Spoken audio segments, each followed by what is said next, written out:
profetiza la caída de Jezabel, al igual que Juan el Bautista profetizó la caída de Herodías. Y también el Elías final profetiza la caída de Babilonia, la mujer ramera. Otra característica es el trágico fin de los profetas falsos de Baal, que son pasados a espada en el arroyo de Sisón, al pie del monte Carmelo. Y nuevamente en el Elías final viene la destrucción literal de Ezequiel, capítulo 9, comenzando por la casa de Dios, los falsos profetas son degollados. Otra característica que surge cuando viene Elías es el estilo particular de vida del profeta Elías. En el del Antiguo Testamento, su manera de vestirse y su alimentación son especiales. El Elías del Nuevo Testamento, Juan el Bautista, también tiene una manera peculiar de vestirse y una alimentación señalada por Dios mismo. Y el Elías final también, Dios le da una alimentación especial y una indumentaria que muestra que es un verdadero siervo del Dios Altísimo. Y la última característica es el final de Elías, tanto del Antiguo como del Nuevo Testamento. Y en eso nos vamos a detener en el tema de hoy. El Elías del Antiguo Testamento representa al Elías final que va a proclamar el mensaje final y que va a estar vivo para ver el regreso de Cristo Jesús en las nubes del cielo. El Elías final está representado más bien por el Elías del Antiguo Testamento que fue llevado al cielo en un carro de fuego, en un torbellino, sin ver la muerte. ¿Y quién es ese Elías final? ¿Quiénes son los que van a ser llevados al cielo sin gustar la muerte? Los 144,000 están representados por el Elías del Antiguo Testamento. Pero en nuestro último tema hablamos de Juan el Bautista y vimos el mensaje de Juan el Bautista. Pero vimos que el fin de Juan el Bautista es totalmente diferente al fin del Elías del Antiguo Testamento. El Elías del Antiguo Testamento, cuando hablamos de su fin, es el fin de su ministerio aquí en la tierra, porque Elías fue llevado vivo al cielo en un torbellino y está vivo hasta el día de hoy. ¿Se acuerdan que estudiamos que se le apareció a Cristo en el monte de la transfiguración junto con Moisés? Elías nunca murió, está vivo todavía y fue llevado en un carro de fuego y de nubes al reino de los cielos. Pero el Elías del Nuevo Testamento, la característica es por contraste, no por similitud. El Elías del Nuevo Testamento, Juan el Bautista, sí murió. Y murió de una muerte trágica. ¿Por qué si él era el Elías que había de venir, según dijo Cristo, tuvo que morir? Si el Elías del Antiguo Testamento es llevado vivo al cielo, ¿por qué el Elías del Nuevo Testamento tuvo que morir? En el libro El deseado de todas las gentes, la mensajera del Señor tiene un capítulo impresionante que les recomiendo leer. Es el capítulo 22 del deseado de todas las gentes y lleva por título el encarcelamiento y la muerte de Juan el Bautista. Muchas interrogantes vinieron a la mente de Juan el Bautista. Y también de nosotros cuando suceden cosas terribles a siervos de Dios que son fieles. Y nos preguntamos, ¿por qué Dios permite una desgracia, una muerte trágica y horrenda como fue la muerte de Juan el Bautista? Y ya lo estudiamos. Como la hija de la ramera, la hija de Herodías, quien odiaba a Juan el Bautista, fue la que pidió la cabeza de Juan el Bautista en un plato.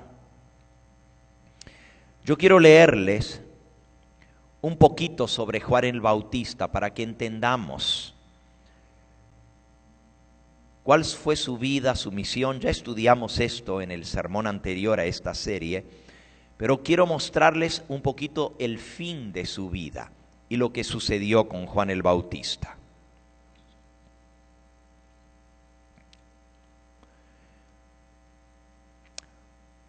Juan el Bautista, dice el capítulo 22 del Deseado, fue el primero en proclamar el reino de Cristo y fue también el primero en sufrir por ese reino.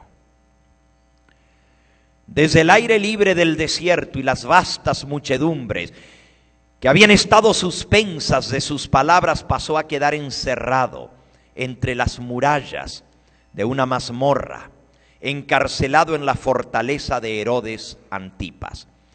Herodes Antipas había mandado a construir una fortaleza. Esa fortaleza todavía existe hasta el día de hoy. Cuando uno visita Israel, puede visitar la cárcel donde estuvo Juan el Bautista. En el territorio que estaba al este del Jordán, que se hallaba bajo el dominio de Antipas, había transcurrido gran parte del ministerio de Juan. Herodes mismo había escuchado la predicación de Juan. El rey disoluto había temblado al oír a este poderoso profeta proclamar el juicio de Dios. Y se le imaginó al escucharlo predicar que estaba en la misma presencia del juez de toda la tierra. Se espantó al oír que iba a tener que dar cuenta de cada palabra, de cada pensamiento, de cada acción que había hecho en su vida, porque era un hombre muy disoluto. Temblaba en la presencia de Juan el Bautista cuando lo escuchaba predicar. Así lo leímos en nuestro último tema de esta serie, en Marcos capítulo 6, que Herodes temía a Juan el Bautista. Sabía que era un hombre justo, sabía que era un hombre recto, un hombre bueno, y sabía que lo que predicaba era la verdad. Juan obró fielmente con él, denunciando su unión inicua con Herodías, la esposa de su hermano, porque Herodes estaba casado o unido, porque realmente estaba casado con el hermano de él, que se llamaba Felipe. Pero Herodes se había juntado con la esposa de su hermano, su cuñada, y estaban viviendo juntos. Juan el Bautista denunció fielmente el pecado, no en deseos de condenarlo, de mostrarle o ridiculizarlo o mostrarle su pecado, sino para que él se arrepintiera y pudiera ser salvo. Durante un tiempo, dice la mensajera del Señor, Herodes trató débilmente de romper la cadena de concupiscencia que le ligaba. Era un hombre movido por pasiones pecaminosas. Prueba está que en su cumpleaños trajo a bailar a la muchachita semidesnuda delante de todos sus invitados, como ya hemos estudiado. Pero por un tiempo, la predicación de Juan el Bautista hizo impacto en el corazón de este hombre. Pero Herodías, cuando el rey Herodes quiso abandonarla porque sabía que estaba haciendo mal en vivir con ella, Herodías le sujetó más firmemente en sus redes y se vengó de Juan el Bautista, induciendo a Herodes a echarlo en la cárcel. Ese fue el tiempo de angustia para Juan. Después de una vida activa, él se crió en el campo, se crió fuera de las ciudades, entre las montañas, entre las breñas del monte, entre los arroyos, junto al mar. Y ahora estar confinado en 4 paredes, que ni siquiera tenían ventana porque solo había un hoyo en la parte de arriba por donde le bajaban la comida. Lo tenía desesperado. Dice aquí que lo deprimieron tremendamente y lo abrumaron. Mientras pasaba una semana tras otra y tras otra sin traer cambio alguno, el abatimiento y la duda fueron apoderándose de él. Sus propios discípulos no lo abandonaron. Se les permitía por el rey Herodes tener acceso a la cárcel y le traían noticias de las obras de Jesús y de cómo la gente acudía a él. Pero preguntaban por qué. Los mismos que le traían las buenas noticias decían, pero ¿por qué si Jesús es el Mesías? Mira los milagros que hace. ¿Por qué? Siendo tu propio primo y siendo tú el que lo presentaste a todos los del pueblo de Dios, ¿por qué no hace algo para librarte de la cárcel? Y los discípulos de Juan comenzaron a sembrar dudas en el corazón de él. ¿Por qué? Si Jesús es el Mesías, no hace algo para libertarte de la cárcel. ¿Cómo podía permitir que su fiel heraldo y su propio primo perdiese la libertad y tal vez la vida en una fría y húmeda mazmorra? Estas preguntas, dice la mensajera del Señor, no quedaron sin efecto en el corazón de Juan.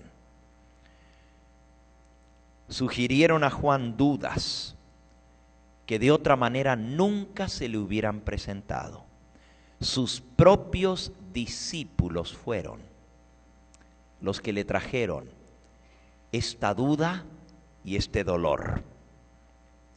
Satanás se regocijaba a oír las palabras de sus discípulos, al ver cómo lastimaban el corazón y el alma del mensajero del Señor.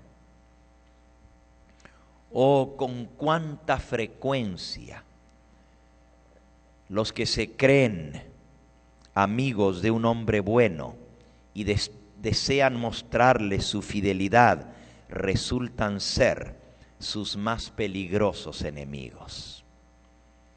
¿Se acuerdan de los amigos de Job? Que vinieron a consolarlo por su desgracia y lo que hicieron fue hundirlo en una depresión terrible, acusándolo a él. Por algo estarás como estás, algo habrás hecho contra Dios para que su mano se retire de ti. En lugar de ser sus amigos, resultaron ser sus peores enemigos. Lo mismo pasó con los discípulos de Juan. Con cuánta frecuencia, dice la mensajera del Señor, en vez de fortalecer su fe, sus palabras lo deprimieron, lo desalentaron. Y así sucede a veces con nosotros hoy en día. Las personas que consideramos nuestros amigos son los que nos hieren más duro, con sus palabras, con sus desánimos. Eso le tocó gustar a Juan el Bautista. Por ser el mayor de todos los profetas, le tocó también el mayor de todos los sufrimientos.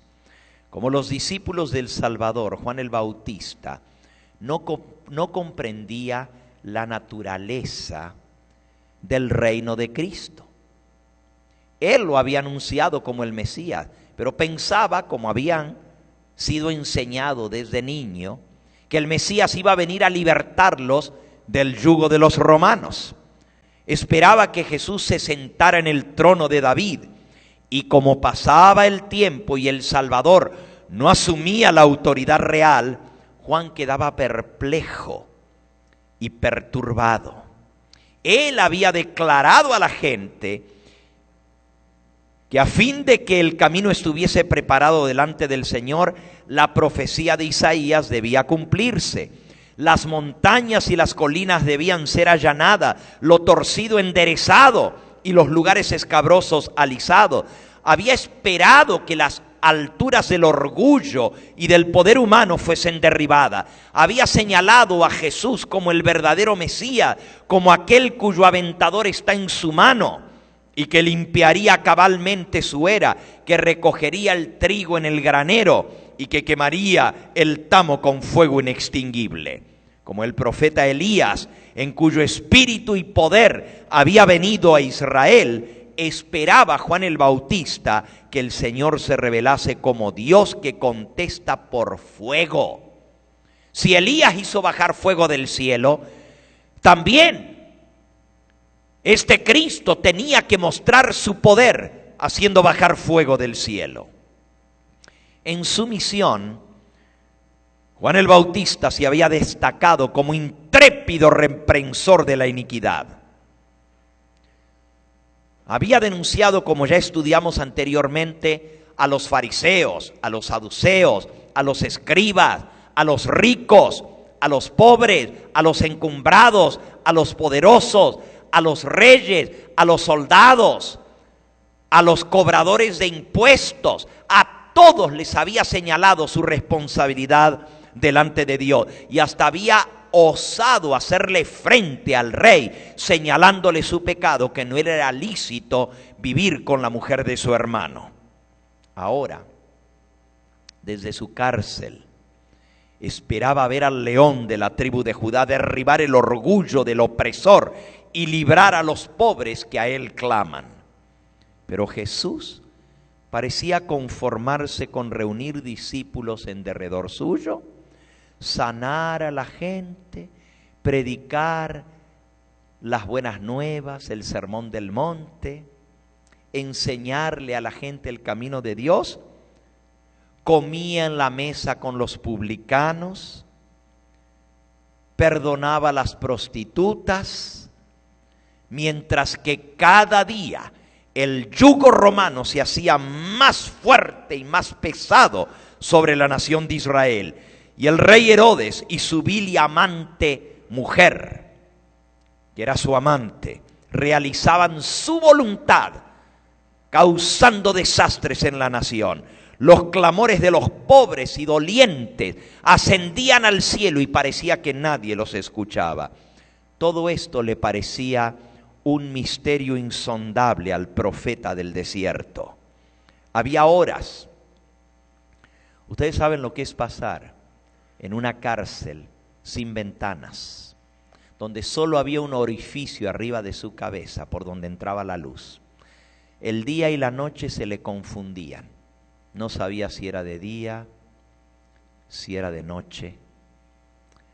El olor maloliente, porque en esa misma mazmorra comía, tenía que hacer sus necesidades y sin ver la luz del sol. Había horas en la soledad y en la tristeza de esa cárcel en que los susurros de los demonios atormentaban su espíritu y la sombra de un miedo terrible se apoderaba de él. ¿Podría ser que el tan esperado libertador no hubiese aparecido todavía? ¿A poco me equivoqué al señalar a este hombre como el Mesías? ¿Por qué entonces fue el Espíritu Santo el que me impulsó y me señaló a este hombre y me impulsó a decir: este es el Mesías, el Cordero de Dios? Juan había quedado acerbamente chasqueado del resultado de su misión. Había esperado que el mensaje de Dios tuviese el mismo efecto que cuando la ley fue leída en los días de Josías y de Esdras, un reavivamiento en la nación. Había esperado que la nación entera se arrepintiera y que regresara de vuelta al Señor. ¿Qué no le había dicho el ángel a su padre que los hijos de Israel se convertirían al Señor Dios suyo, que haría volver el corazón de los padres hacia los hijos? Él esperaba que su ministerio hubiera sido como el de Elías, que cuando bajó fuego del cielo, la nación entera reconoció al Dios verdadero y se arrepintió y se volvió a Jehová. ¿Habría sacrificado toda su vida sin éxito en su misión? ¿Sería que su ministerio fue un fracaso? ¿De qué le sirvió todo lo que había hecho? Perturbaba a Juan el ver que por amor a él, sus propios discípulos albergaban incredulidad para con Jesús. Los mismos discípulos que yo preparé para entregárselos al Señor cuando Él viniera, ahora me vienen contando de las maravillas, pero me vienen sugiriendo dudas. ¿Por qué este hombre no hace nada para librarte de la cárcel? Todo esto abrumaba el corazón del profeta. ¿Habría sido en vana su obra para con sus discípulos? ¿Habría sido él infiel en su misión? ¿Y Dios ahora se había disgustado con él y por eso lo había abandonado? ¿Por qué tenía que sufrir en una cárcel? Si el libertador prometido había venido y Juan había sido hallado fiel a su misión y había cumplido su tarea como profeta, ¿no derribaría Jesús el poder del opresor, dejando en libertad a su heraldo, a su profeta escogido? A pesar de todas estas dudas, había algo en el corazón de Juan que le aseguraba que Jesús era el Mesías y no renunció su fe a Cristo como Mesías, porque habían sido demasiadas las pruebas que él había constatado de la palabra de Dios y del poder del Espíritu Santo. El recuerdo de la voz del cielo, que él mismo había sido testigo cuando bautizó a Jesús, esa voz que se escuchó del cielo que decía: este es mi Hijo amado, en el cual me complazco, habían sostenido a Juan el Bautista en la fe y la creencia que Jesús era el Mesías. La paloma que había descendido y se había posado sobre Cristo, la inmaculada pureza de Jesús, el poder del Espíritu Santo que había descansado sobre Juan cuando estuvo en la presencia del Salvador, el testimonio de las escrituras proféticas que se habían cumplido al pie de la letra, todo esto atestiguaba que Jesús de Nazaret era el Mesías prometido. Juan creía todavía que Jesús era, pero no entendía lo que estaba pasando. No quería discutir sus dudas y sus ansiedades con sus discípulos, porque temía que les haría más daño. Resolvió mandar un mensaje de averiguación a Jesús, directamente a Cristo. Se lo confió a dos de sus discípulos más de confianza, esperando que al hablar directamente con el Salvador, confirmarían su fe e impartirían seguridad a los demás seguidores de Juan el Bautista y traerían algo de alivio a su alma. Anhelaba que Jesús le mandara decir aunque sea algo. Cristo ni siquiera había venido a la cárcel a visitarlo y ya tenía meses de estar allí. Anhelaba que Jesús le mandara aunque sea un mensaje. La historia la encontramos en Mateo en el capítulo 11. Cuando Jesús terminó de dar instrucciones a sus 12 discípulos, se fue de allí a enseñar, a predicar en las ciudades de ellos. Y al oír Juan que estaba en la cárcel, los Hechos de Cristo, le envió 2 de sus discípulos para preguntarle: ¿eres tú aquel que había de venir o esperaremos a otro?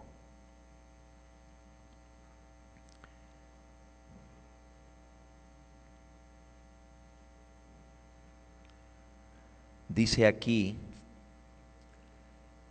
los discípulos fueron a Jesús.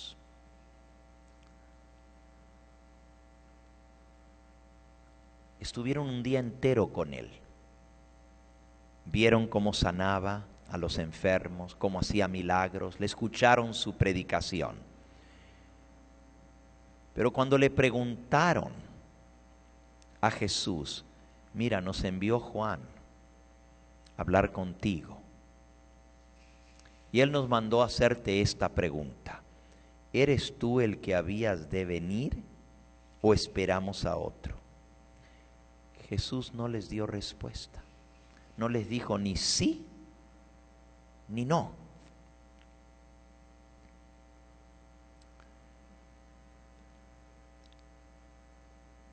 ¿Qué fue lo que hizo a Juan el Bautista? Hacer esta pregunta: ¿eres tú el que habías de venir o no? Si él mismo había dicho: he aquí el Cordero de Dios que quita el pecado del mundo. Si él mismo había dicho: este es el que había de venir tras mí, del cual yo no soy digno de desatar la correa de su zapato, ¿cómo ahora podía preguntar: ¿eres tú el que había de venir o esperamos a otro? Dice la mensajera del Señor: era una intensa amargura y desilusión para la naturaleza humana. Si Juan, el precursor fiel, no discernía la misión de Cristo, ¿qué podía esperarse de la gente, de la multitud egoísta? A Jesús le dolió más fuerte la pregunta de Juan que lo que a Juan le dolía estar en la cárcel. ¿Eres tú el que habías de venir o esperamos a otro?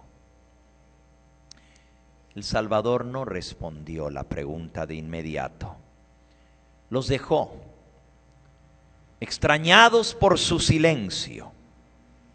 Comenzaron a observar y a esperar que Él les contestara. Venían enfermos y afligidos. Jesús los sanaba. Los ciegos se abrían paso a tientas en medio de la muchedumbre.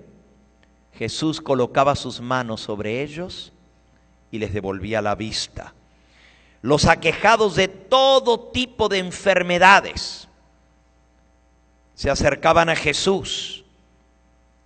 Otros eran llevados en camilla hasta donde Él estaba por sus amigos. Se agolpaban ávidamente en la presencia de Jesús.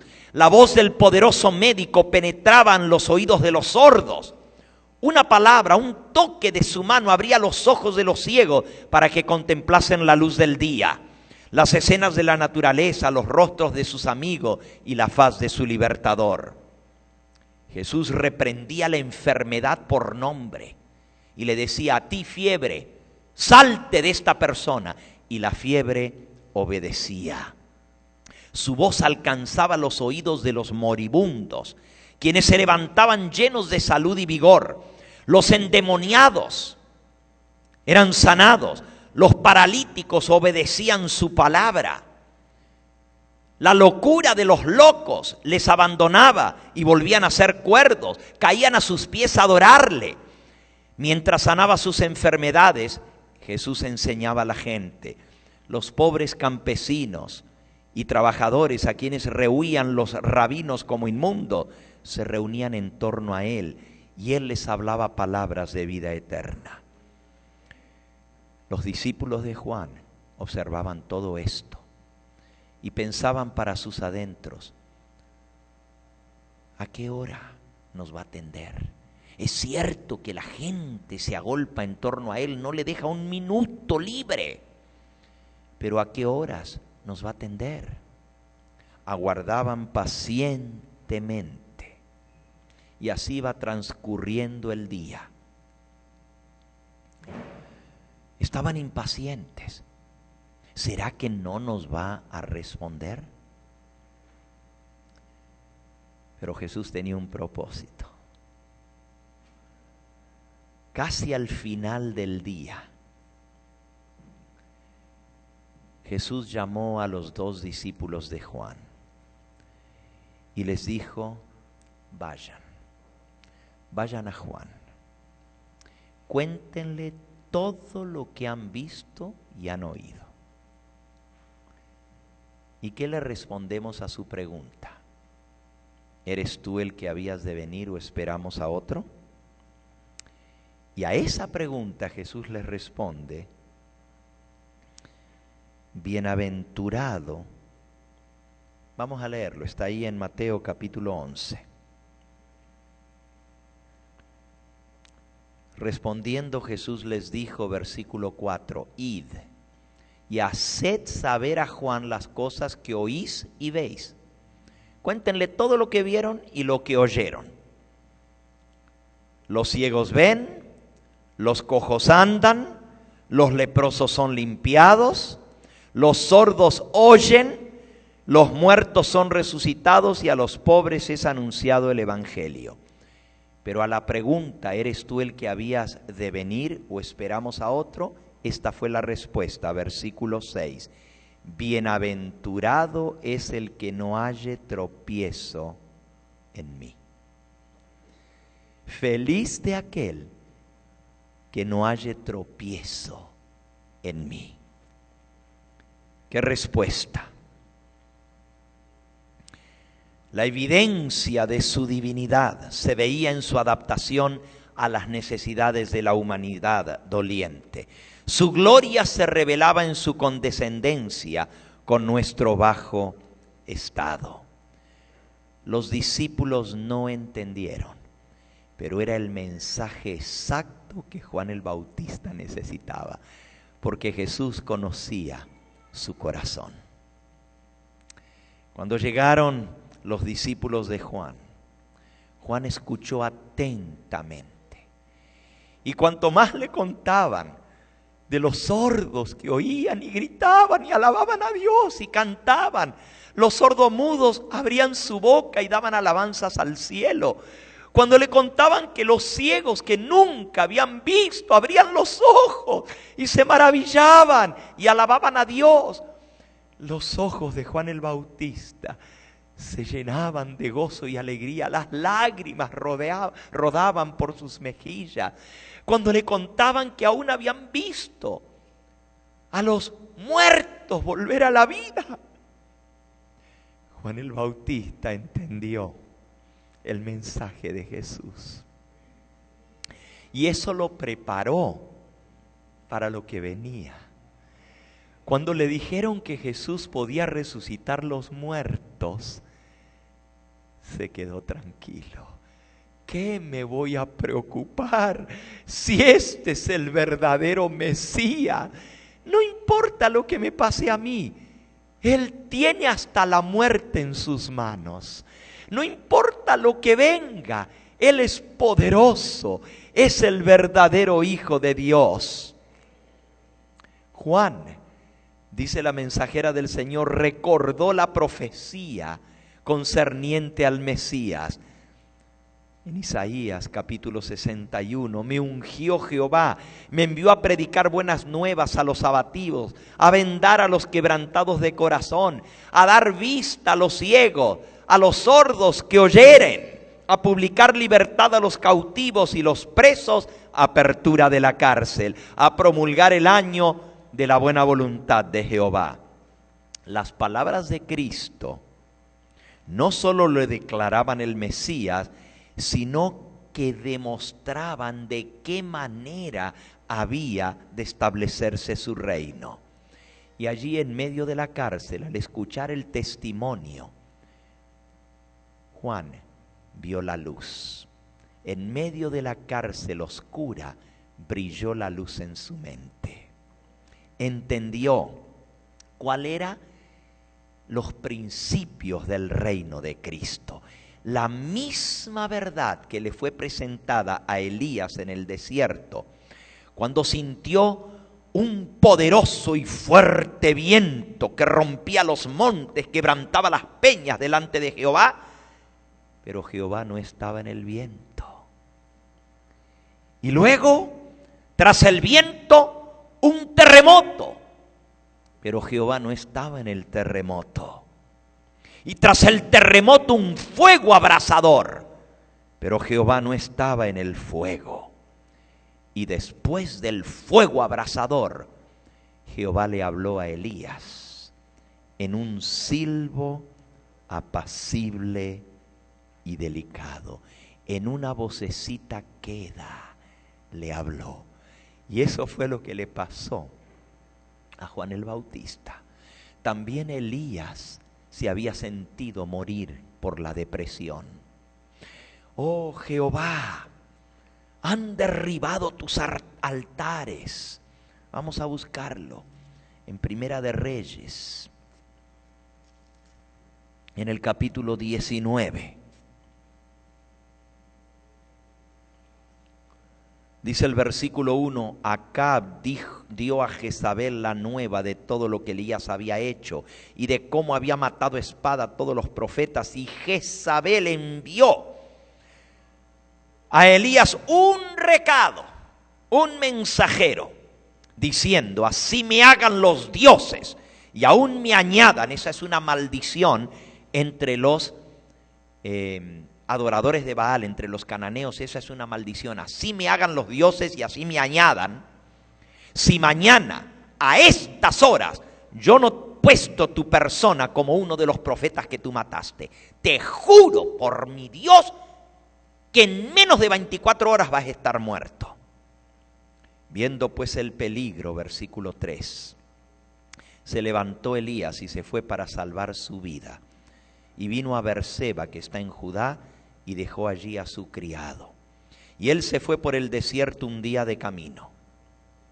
Un día caminando a pie en medio del desierto. Y vino y se sentó debajo de un enebro.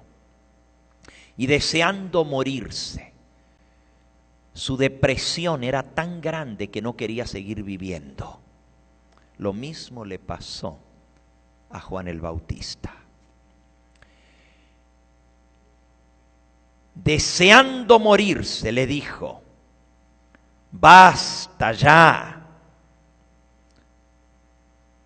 Oh Jehová, quítame la vida, pues yo no soy mejor que mis padres.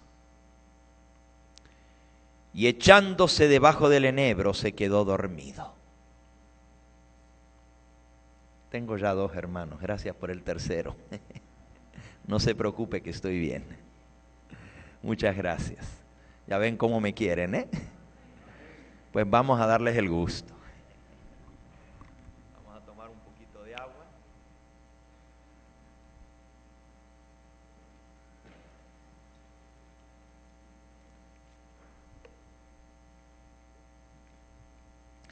Elías se queda dormido. Y un ángel lo despertó, versículo 5. Y le dijo: levántate, come. ¿Saben cuánto tiempo tenía Elías de no comer? No nomás las 24 horas de camino. Tenía 7 días sin comer. Y quería morirse de la depresión que tenía. Él miró, y aquí a la cabecera una torta cocida sobre las ascuas y una vasija de agua. Y comió y bebió y volvió a dormirse. Cuando una persona tiene depresión, no quiere hacer más nada que dormir. ¿Comer? No mucho. Dormir. Pero el ángel le dijo: levántate y come. Comió y volvió a dormirse. Y volviendo el ángel de Jehová la segunda vez lo tocó y le dijo: levántate y come, porque largo camino te resta. Se levantó pues y comió y bebió, y fortalecido con aquella comida caminó 40 días y 40 noches hasta Horeb, el monte de Dios. Fue su última comida, igual que Jesús, 40 días y 40 noches por el desierto sin comer. ¿Y a dónde fue? Al monte de Horeb. ¿Y cuál es el monte de Horeb? El monte Sinaí. Es el mismo monte donde Dios le habló a Moisés. Y allí se metió en una cueva. Saben que en el monte de Sinaí lo han recorrido todos los alrededores y solamente hay una cueva. Y es la misma cueva donde se metió Moisés cuando Dios le dijo: escóndete allí en la peña y yo voy a pasar delante de ti. Y verás mis espaldas. Cuando ya haya pasado, voy a quitar mi mano, te voy a cubrir en la hendidura de la peña con mi mano. Y cuando ya haya pasado, quitaré mi mano y podrás ver mis espaldas, pero no verás mi rostro. Se le llama la cueva de Moisés. Y los árabes le llaman la cueva de Elías, porque es la misma cueva, es una caverna, una cueva en la roca, en la montaña, donde estuvo Moisés y donde estuvo Elías. Ahí se metió Elías. Se metió en una cueva donde pasó la noche. Y vino a él la palabra de Jehová que le dijo: ¿qué haces aquí, Elías? Y respondió: he sentido un vivo celo por Jehová Dios de los ejércitos, porque los hijos de Israel han dejado tu pacto, han derribado tus altares, han matado a espada a tus profetas, y yo solo he quedado, y me buscan para quitarme la vida. Y él le dijo: sal fuera y ponte en el monte delante de Jehová. Y aquí que Jehová pasaba, igual que Moisés. Se repitió la historia. Jehová pasó delante de él, y un grande y poderoso viento que rompía los montes y quebraba las peñas delante de Jehová. Un tremendo huracán, pero tan fuerte era el viento, que Elías tuvo que refugiarse en la cueva. Salió a la puerta de la cueva, porque es una caverna donde uno se mete dentro del corazón de la montaña. Pero él salió a la puerta, y cuando vio el viento que quebraba las rocas y rodaban por la montaña, se espantó Elías. Pero Jehová no estaba en el viento. Y tras el viento un terremoto. Imagínense el miedo ahora. Si con el viento y el huracán que se levantó, Elías se refugió dentro de la cueva, ahora con el terremoto salió corriendo de la cueva. Porque imagínense un terremoto y usted está debajo de un montón de piedras, y las piedras que comienzan a zafarse y a caer. Corrió fuera para que no lo aplastara y quedara enterrado dentro de la cueva. Pero Jehová no estaba en el terremoto. Y tras el terremoto un fuego, igual que Moisés. Se prendió fuego la cumbre del monte por la presencia de Jehová. Pero Jehová no estaba en el fuego. El monte Sinaí volvió a humear otra vez como un horno, un gran fuego en el monte Sinaí. Ya Dios había quemado el monte, la cumbre, cuando Él descendió para promulgar su ley, cuando Moisés subió al monte. Ahora volvió a encenderse fuego, pero Jehová no estaba en el fuego. Y tras el fuego, un silbo apacible y delicado. Y cuando lo oyó Elías, cubrió su rostro con su manto, y salió y se puso a la puerta de la cueva. Y le vino a él la voz de Jehová diciendo: ¿qué haces aquí, Elías? Dios le habló en una vocecita suave, delicada. A veces nosotros queremos ver truenos, relámpagos, milagros. Queremos ver el poder de Dios, pero Dios se manifiesta de otra manera como no lo esperamos. Le rogamos, le pedimos a Dios que haga algo y parece que Dios no hace nada. Lo mismo le pasó a Juan el Bautista en su depresión, al igual que Elías en su depresión. Y hermanos, la depresión es una enfermedad y es terrible al que tiene depresión. Uno dice, pero ¿por qué se deprime? ¿Por qué Juan el Bautista, después de ver el poder de Dios y escuchar la voz de Dios, se deprimió? Estaba en la cárcel. ¿Por qué Elías, después de ver el fuego que descendió del cielo y quemó el altar y las piedras y las rocas y la leña y la ofrenda sobre el altar, después de ver el poder de Dios, por qué se deprimió? Lo buscaban para quitarle la vida. Jezabel había jurado matarlo y no había visto resultado a su proclamación. Él esperaba que hubiera una reforma completa, que así como él había matado a los falsos profetas de Baal y de Acera, el pueblo se levantaría contra la Jezabel y contra Acab. Pero no pasó así. Y cuando las cosas no salieron como él esperaba, se deprimió. Lo mismo le pasó a Jonás. Jonás proclamó por 40 días, Nínive va a ser destruida.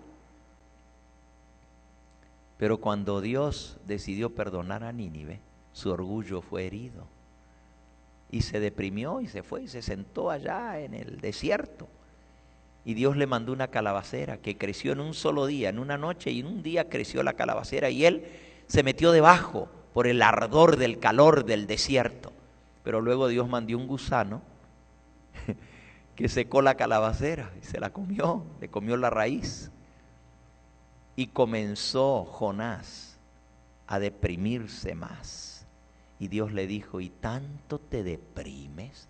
Es que yo sabía, le dijo Jonás a Dios, que tú eres un Dios bueno y misericordioso. Yo sabía, y que yo iba a quedar en ridículo. Mira, 40 días anduve predicando, Nínive va a ser destruida en 40 días. Ahora le quedan 39 días, ahora le quedan 38 días.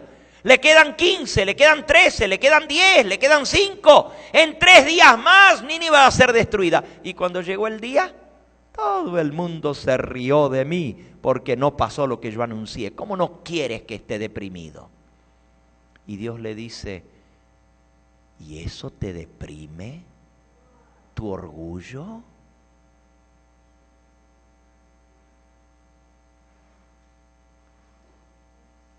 Pues claro, si el orgullo te infla, si el éxito te llena de soberbia, entonces el fracaso te desinfla y te llena de depresión. Por eso nunca debemos permitir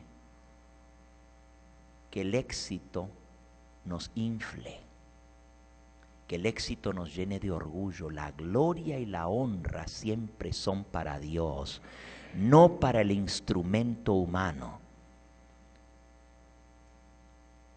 Y Dios le dijo, ¿y eso te deprime, Jonás? ¿Cómo crees que me voy a sentir yo destruyendo a más de 200.000 personas en un solo día? ¿Cómo me voy a sentir yo teniendo que destruir a tanta gente que yo mismo les di la vida? ¿Que no te das cuenta, Jonás, que en lugar de estar deprimido por tu orgullo, debieras estar glorificando a Dios porque la gente escuchó tu mensaje y se convirtió? Porque la gente se arrepintió, hasta el rey de Nínive se arrepintió. Y cambiaron su camino y pidieron perdón a Dios y Dios los perdonó. En el caso de Juan el Bautista, dice la mensajera del Señor, a Juan le fue revelada la misma verdad que le fue presentada a Elías en su depresión en el desierto.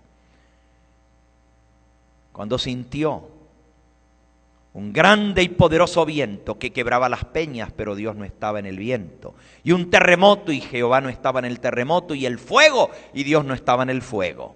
Y después del fuego, Dios habló al profeta mediante una queda vocecita.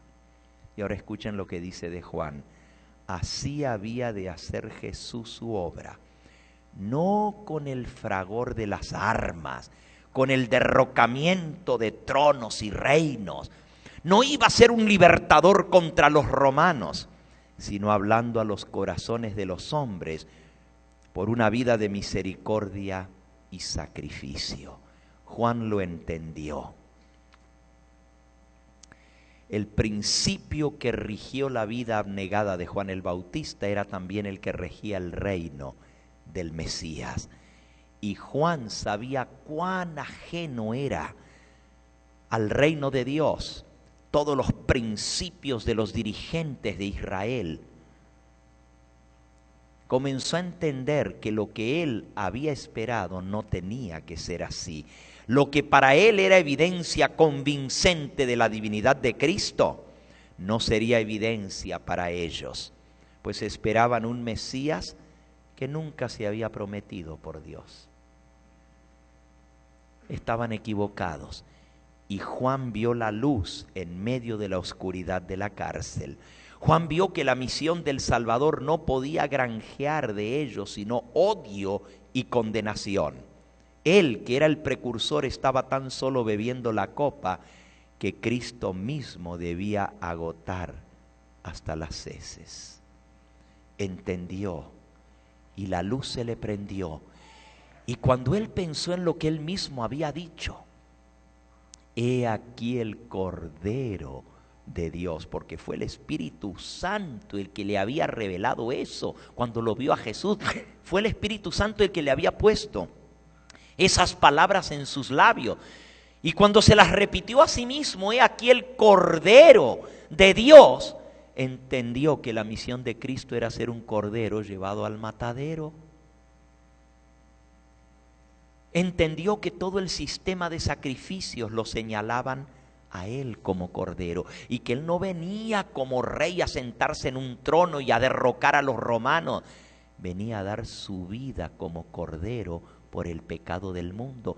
Que él mismo no les había dicho a la gente, he aquí el Cordero de Dios que quita el pecado del mundo. ¿Y cómo iba a quitar el pecado si no era derramando su sangre? Cuando Juan el Bautista entendió esta verdad, su mente se aclaró. Y fue lo que él necesitó para hacer frente a su hora de prueba. Si él no hubiera entendido la misión de Cristo, cuando lo sacaron de la cárcel para cortarle la cabeza, hubiera muerto en la más terrible desesperación. Pero miren lo que dice.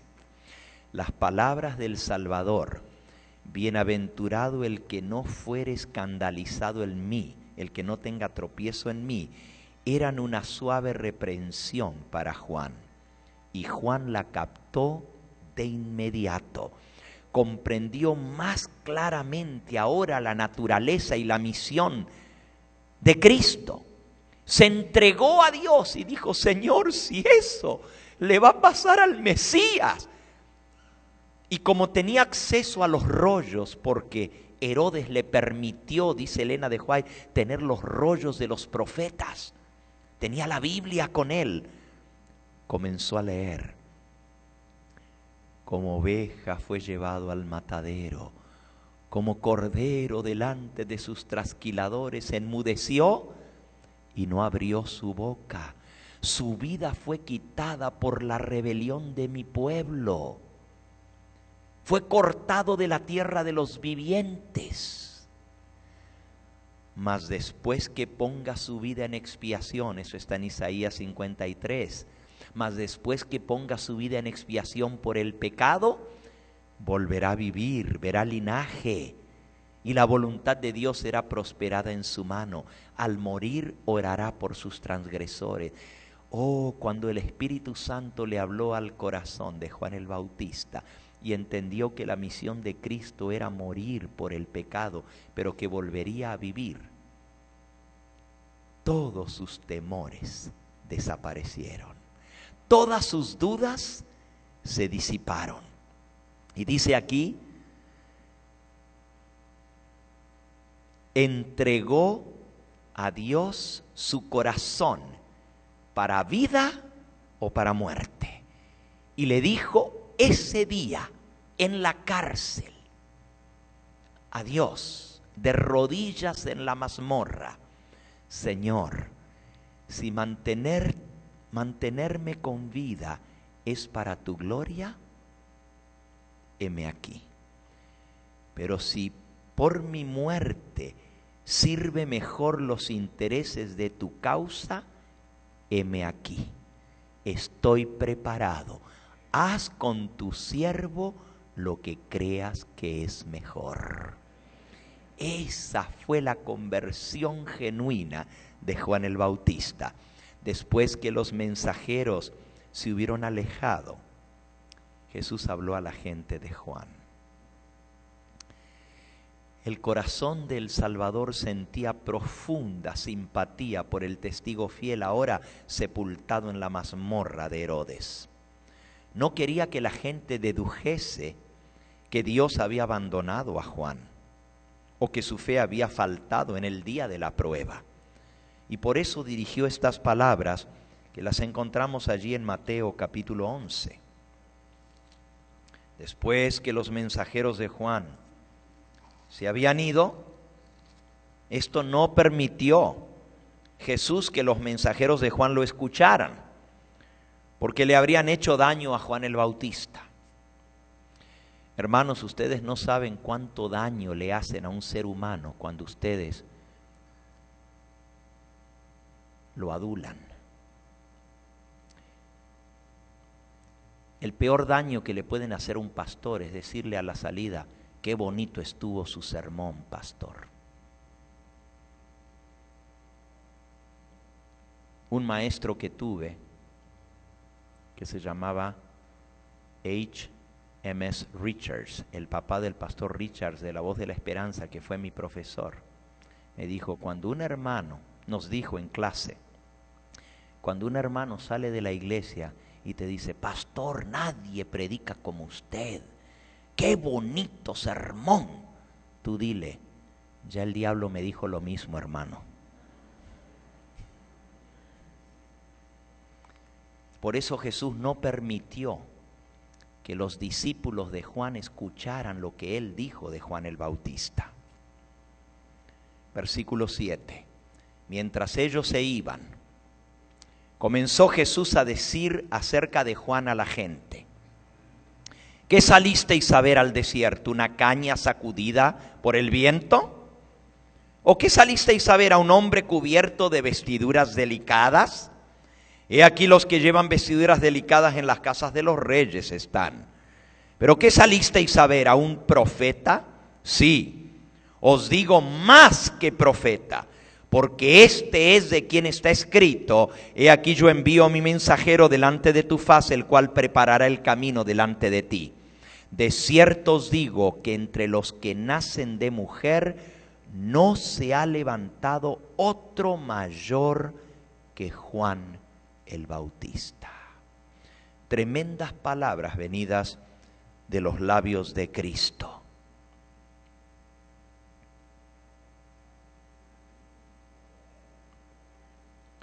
Dice la mensajera del Señor: ¿qué salisteis a ver? ¿Una caña movida por el viento? ¿Meneada por el huracán? ¿Eso salisteis a ver? Los altos juncos que crecían al lado del Jordán servían de ejemplo, que se inclinaban por la brisa, eran adecuados símbolos de los rabinos que se habían erigido en críticos y jueces de la misión de Juan el Bautista. Eran agitados a uno y a otro lado por los vientos de la opinión popular. No querían humillarse para recibir el mensaje escrutador de Juan. Y sin embargo, por temor a la gente, no se atrevían a oponerse abiertamente a la obra de Juan. Eran como el junco movido por el viento. Pero el mensajero de Dios no tenía un espíritu pusilánime. No era pusi, no era movido por el viento. Las multitudes que se reunían alrededor de Cristo habían presenciado las obras de Juan el Bautista. Le habían oído reprender intrépidamente el pecado. A los fariseos, que se creían justos, y a los sacerdotes saduceos, y al rey Herodes y su corte, sus príncipes, sus soldados, publicanos, campesinos, Juan había hablado con igual llaneza. No era una caña temblorosa agitada por los vientos de la alabanza o el prejuicio humano. Era en la cárcel el mismo en su lealtad a Dios y su celo por la justicia que cuando predicaba el mensaje de Dios en el desierto. Era tan firme como una roca en su fidelidad a los buenos principios. Jesús sigue diciendo: ¿qué salisteis a ver? ¿Un hombre cubierto de delicados vestidos? Los que tienen vestidos delicados están en las cortes de los reyes. Juan había sido llamado a reprender los pecados y excesos de su tiempo, y su sencilla vestimenta y su vida abnegada estaban en armonía con el carácter de su misión. ¿Y tú quieres ser Elías?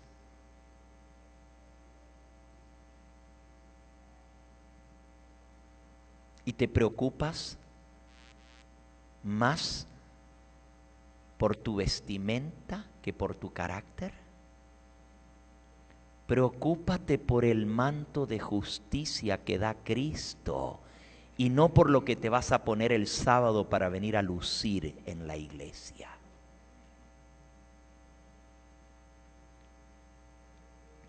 Los ricos atavíos, los lujos de esta vida no son la porción de los verdaderos siervos de Dios, sino de aquellos que viven en casas de reyes. Los gobernantes de este mundo, los famosos, esos se pueden vestir con lujo. De ellos son el poder y las riquezas. Jesús deseaba dirigir la atención al contraste que había entre las vestimentas de Juan y las que llevaban los sacerdotes y los gobernantes de Israel. Amaban la ostentación, esperaban deslumbrar con sus ricos mantos, con sus costosos ornamentos, para alcanzar mayor consideración, para que la gente los respetara. Ansiaban más granjearse la admiración de los hombres que obtener la pureza del corazón, que les ganaría la aprobación de Dios. Así revelaban que no reconocían a Dios, que no lo aceptaban como rey, sino los